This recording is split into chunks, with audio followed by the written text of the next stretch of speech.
আমি এই মাঠে এসে দেখতে পারলাম যে আশেপাশে অনেক জায়গা দখলকৃত হয়ে গেছে, যেমন রিকশার গ্যারেজ। এখানে মনে হয় সম্ভবত আমি শুনেছি মাদকের আড্ডাও হয় সন্ধ্যার পরে। ঠিক আসলে এটা আমাদের এলাকাবাসীদের জন্য, বিশেষ করে আমাদের ছোট ছোট ভাই বোনদের জন্য এটা খুবই লজ্জাদায়ক ব্যাপার। ঠিক আজকে আমরা যারা বড়, আমরা যারা গার্জেন, আমরা যারা এখানে দখল করে বসে আছি, আসলে এটা আমাদের জন্য লজ্জাদায়ক যে আমরা আমাদের ভবিষ্যতের জন্য কি করে যাচ্ছি। আসলে আমরা আমাদের ভবিষ্যতে যে আমাদের সন্তানরা রয়েছে ওদের জন্য আমরা কি করছি। আমরা হয়তো বা এখানে এখন ভোগ করছি, টাকা পয়সা ইনকাম করছি, কিন্তু আমাদের সন্তানদের জন্য আমরা কি করতেছি, তাদেরকে আসলে আমরা অন্ধকার পথে ধাক্কা দিয়ে দিচ্ছি। এটা কোনো মতেই কাম্য না। আজকে আমি এখানে এসে জানতে পারলাম যে বিগত আমাদের বিএনপি সরকারের আমলে আমার বাবা আলহাজ মোহাম্মদ মোশাররফ হোসেন খোকন এই মাঠটাকে রক্ষা করে এই মাঠটাকে খেলার উপযোগী করে দিয়েছিল।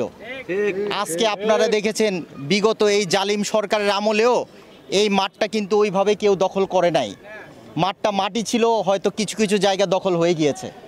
তো আজকে দেখেন ওই স্বৈরাচারী সরকার তো নাই, আজকে অত্যাচারী সরকার চলে গিয়েছে। তো আজকে তত্ত্বাবধায়ক সরকারের আমলে এই মাঠটাকে দখলের পায়তারা হচ্ছে। আমরা এলাকাবাসী আমরা মিলে এই মাঠটাকে আবার আগের মতো উৎফুল্ল করে তুলব। এখানে আমার বাবা উদ্যোগ নিয়েছে, আলহাজ মোহাম্মদ মোশাররফ হোসেন খোকন, এই মাঠটাকে এই ছেলে মেয়েদের জন্য উন্মুক্ত করে দেওয়ার জন্য। আসুন আমরা সবাই মিলে এই মাঠটাকে, এই আমলিগোলা মাঠটাকে উন্মুক্ত করে দিতে আমরা সবাই এগিয়ে আসি এবং আমাদের মা বোনরা যারা আশেপাশে রয়েছেন সবাই মিলে আসুন আমরা এই মাঠটাকে আবার আমাদের ছেলে মেয়েদের জন্য উন্মুক্ত করে দিই। আমরা কেউ কোনো বাধা সৃষ্টি না করি। আসলে এইটা আমাদের খুবই দরকার। আপনারা জানেন আমাদের 31 দফায় আমাদের দেশনায়ক জনাব তারেক রহমান বলেছেন প্রতিটা ওয়ার্ডে একটা করে মাঠের আয়োজন করার জন্য। আমরা যদি সবাই মিলে আগ্রহ করে এটা করি তাহলে আমাদের জন্যই উপকৃত হব।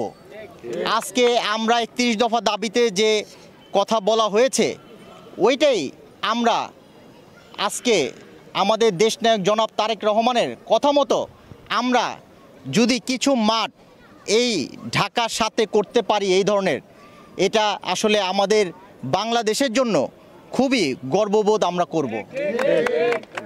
আজকে আপনারা এই জুলাইয়ের অভ্যর্থনে আমাদের ছাত্র জনতা মিলে যে এই দেশকে আবার স্বাধীন করেছে, আমরা অনেক কৃতজ্ঞ। আজকে আপনারা জানেন মাইলস্টোন স্কুলে যে ঘটনা ঘটেছে, আমরা সবাই খুবই মর্মাহত। আমাদের দেশে এই ধরনের ঘটনা আগে কখনো ঘটে নাই। তো আসলে আমরা আশাও করি না যে আবার এই ধরনের ঘটনা ঘটুক। তো আমাদের এই মাঠটাকে আরও আগেই খেলা দিয়ে উদ্বোধন করার কথা ছিল, আপনারা জানেন। তো ওই ঘটনার কারণে আমরা কিছু সময় পার করে আজকে ডেট দিয়ে আবার এই মাঠটাকে উন্মুক্ত করে দিচ্ছি। তো আপনারা সবাই আমার বাবার পাশে থেকে আমার বাবাকে সাহায্য করে আপনারা এই মাঠটাকে উন্মুক্ত করার জন্য ব্যবস্থা করে দেন। আমরা নিজেরা উদ্যোগ নিয়ে যদি কোনো কিছু এই মাঠে খরচও করতে হয়, আমার বাবা বলেছে কিছুক্ষণ আগে উনি আপনাদেরকে সহায়তা করবে এবং এখানে সুন্দর মতো একটা বাউন্ডারি দিয়ে একটা গেট তৈরি করে এই মাঠটাকে আবার উন্মুক্ত করে দিবে। আপনারা দেখেছেন আমার দাদার নামে যে মাঠ রয়েছে দেলোয়ার হোসেন খেলার মাঠ, ওখানে বাচ্চারা যখন খেলে তখন আমাদের এই মনটা ভরে যায় যে আমাদের ওল্ড টাউনের বাচ্চারা এত সুন্দর খেলাধুলা করছে। তো আমরা চেষ্টা করব এই মাঠটাকেও ওই মাঠটার মতো খুবই সুন্দর করে গুছিয়ে মা বোনদের জন্য একটা হাঁটার জায়গা চারিপাশ দিয়ে করে দিয়ে আমরা এই মাঠকে উন্মুক্ত করে দিব। আপনারা সবাই আসুন, আপনারা আমাদের সাথে মিলে আমরা আসুন এটা করে দেই। আমরা নিজেরা উদ্যোগ নিয়ে আমরা সবাই পাশে থেকে এটা করে দেই।